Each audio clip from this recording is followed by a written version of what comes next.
People often say that there's suddenly a lot more transgender and LGBTQ+ individuals than ever before. Empowered by language and growing social acceptance, today's youth are boldly exploring their gender identities and sexuality. But these are not new concepts. They're actually ancient history. From Muxes in Mexico to Hijras in India, communities across the globe are embracing non-binary identities. Some indigenous communities have even coined terms like two-spirit to describe multiple gender identities. But despite the evolving language and what may seem like a current spotlight, gender fluidity is not a new concept brought about by modern society. And research shows these groups have deep roots in indigenous cultures that date back centuries.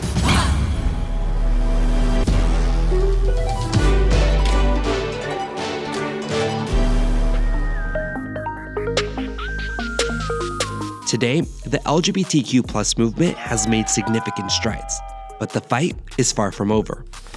2021 marked the deadliest year on record for transgender and non-binary individuals, with the majority happening in Central and South America. Y aquí es como una ruleta rusa, aquí a veces te toca, a veces no. And LGBTQ individuals are 9 times more likely than non-LGBT people to experience violent hate crimes. But here's the thing. While people tend to view individuals who don't follow heteronormative roles as other, history tells a different story. Let's go back to ancient times, Egypt to be exact, and a discovery that some consider to be one of the oldest pieces of evidence of queer lives known to humankind. In 1964, archaeologists opened the tomb of 2 men, and to their surprise, the 2 were depicted in many of the same ways that heterosexual couples in Egypt were portrayed in their art. Kissing nose to nose, holding hands, and embracing. In ancient Greece, homosexuality came in many different forms, from mentorships between older men and younger boys to same-sex relationships celebrated in their stories and art. Ancient Greece wasn't shy about embracing homosexuality. In fact, in Spartan culture, it's believed that on their wedding night, wives were expected to lie in a dark room dressed as men to help their new husbands make the transition from homosexual to heterosexual love. And in Mesoamerica, a multitude of gender identities and sexual orientations were acknowledged. From Aztec rulers dressed in female costumes to Mayan gods who were considered mixed gender, Mesoamerican cultures were accepting of gender diversity and even recognized a third gender. But things quickly changed when the Spanish arrived in Latin America. The Spanish conquistadors brought with them strict Catholic beliefs, which really highlighted the differences in how gender and sexuality were accepted in indigenous communities. This caused a lot of uproar, leading to the burning of idols, the disapproval of homosexuality, and even the execution of practitioners. But despite centuries of hostility and repression, mixed gender identities managed to survive. Among them, the Muxe, a group long recognized within the Zapotec community in Oaxaca, Mexico, who view themselves as neither man nor woman, but instead their own distinct identity. A mí no me interesa ser mujer, tampoco me considero hombre.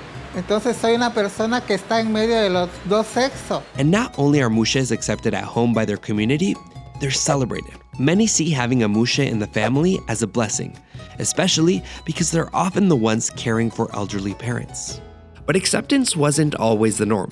Muxes have faced all sorts of barriers, denied the right to wear women's clothing in parades, shut out from education and jobs, and oppressed due to widespread machismo in the area.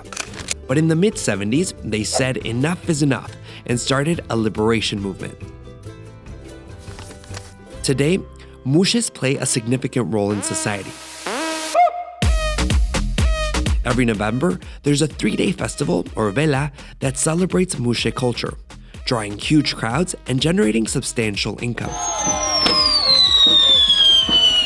Some Muxes have even run for office in local elections. Venimos con alegría, venimos con un esfuerzo de trabajar.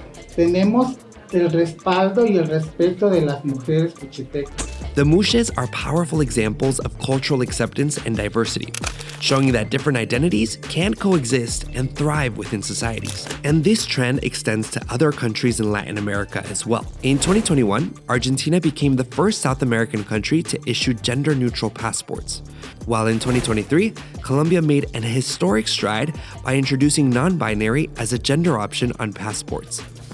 So, looking back, it's clear. Gender and sexuality have always been diverse and are simply a part of humanity that deserves acceptance.